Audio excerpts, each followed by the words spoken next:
mergulhar na história de uma das artes mais antigas e pessoais que existem, a tatuagem. De marca sagrada a símbolo de rebeldia e hoje uma baita forma de expressão, a jornada da tatuagem conta uma história incrível, literalmente escrita na pele da humanidade. Ok, vamos começar pelo básico, né?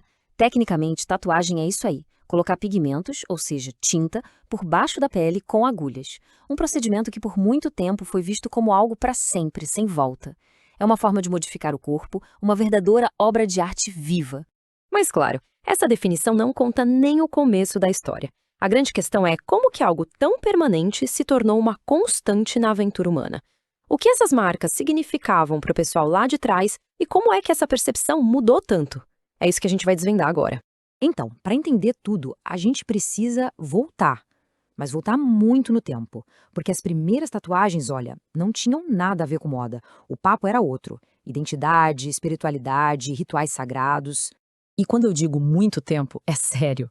A gente está falando de mais de 5.000 anos atrás. Pensa só. Otzi, o homem do gelo, que foi encontrado congelado nos Alpes, ele tinha 61 tatuagens. 61! E ele não estava sozinho nessa, não.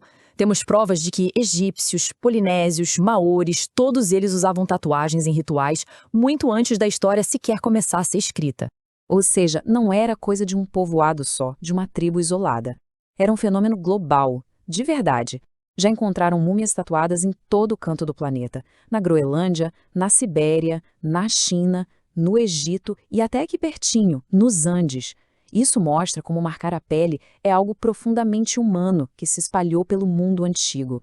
Mas aí a história dá uma reviravolta daquelas. Aquilo que era sagrado para tanta gente, de repente virou um tabu, uma coisa estigmatizada, até proibida em outras partes do mundo. Como é que isso aconteceu? Vamos ver? Bom, a coisa começa a mudar lá na Grécia e em Roma. A tatuagem virou uma ferramenta de punição, um jeito de marcar escravos e criminosos para todo mundo ver. Era um sinal de vergonha. E a situação piorou, viu? Com a ascensão do cristianismo na Europa, a prática foi logo associada a rituais pagãos. Passou a ser vista como algo do demônio, uma profanação do corpo. E aqui vem um momento decisivo. No ano de 787, o Papa Adriano I simplesmente baniu oficialmente a tatuagem na Europa. A base para isso foi uma interpretação de um texto da Bíblia, do livro de Levítico. E essa proibição foi tão poderosa que empurrou a tatuagem para a clandestinidade no Ocidente por quase 1.000 anos. É muito tempo. A tatuagem só foi reaparecer na cultura ocidental séculos depois, com as grandes navegações. E aí entra uma figura-chave, o capitão James Cook. Nas viagens dele pela Polinésia, ele não só viu a prática de perto, como também nos deu a palavra que a gente usa hoje, tatu. Olha que curioso, ela veio de tatau, uma palavra local que imitava o som tá das ferramentas que eles usavam. Então, foram os marinheiros que literalmente trouxeram a tatuagem de volta para a Europa no próprio corpo. Só que com isso, a prática ganhou uma nova fama, a de coisa de gente do mar, de aventureiro e, por consequência, de marginal.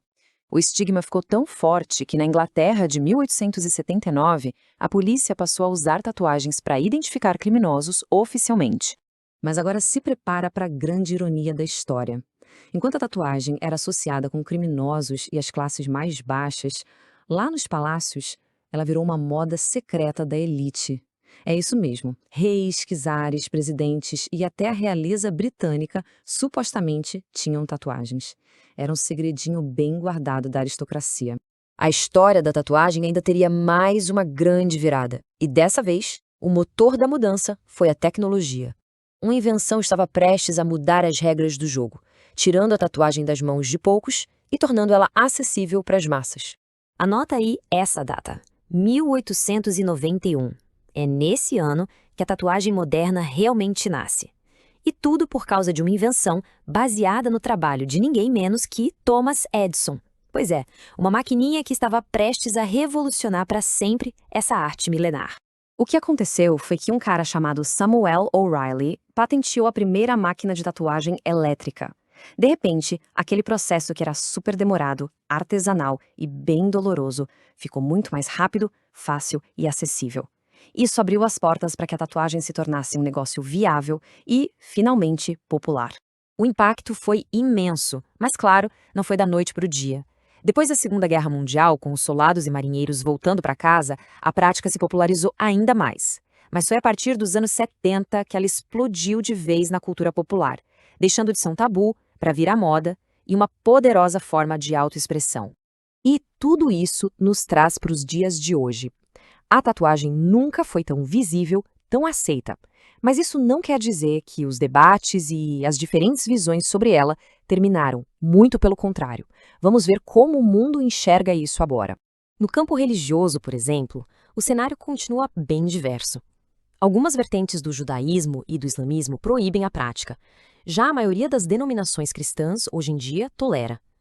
Por outro lado, no hinduísmo, certas marcas são até encorajadas por motivos espirituais. É incrível como a mesma prática pode ser interpretada de maneiras tão diferentes. E no mundo secular, no nosso dia a dia, as razões para se tatuar são infinitas. Tem gente que faz por moda, para marcar uma fase da vida, por uma crença, uma ideologia, ou simplesmente como uma forma de arte e de expressão. A motivação hoje é totalmente pessoal. E claro, tem a grande questão: é para sempre? Bom, hoje em dia existem técnicas de remoção a laser, mas vale o aviso. O processo para tirar costuma ser mais caro, mais doloroso e nem sempre garante que a pele vai ficar como antes. No fundo, a decisão de marcar a pele de forma definitiva continua sendo uma decisão de peso. E assim a gente fecha essa jornada. Vimos a tatuagem ser ritual sagrado, marca de pária, segredo da realeza e, finalmente, arte de massa. E isso nos deixa com uma reflexão. No mundo que muda o tempo todo tão rápido, o que significa escolher uma marca permanente? A resposta hoje parece ser tão única e pessoal quanto a pessoa que carrega essa marca na pele.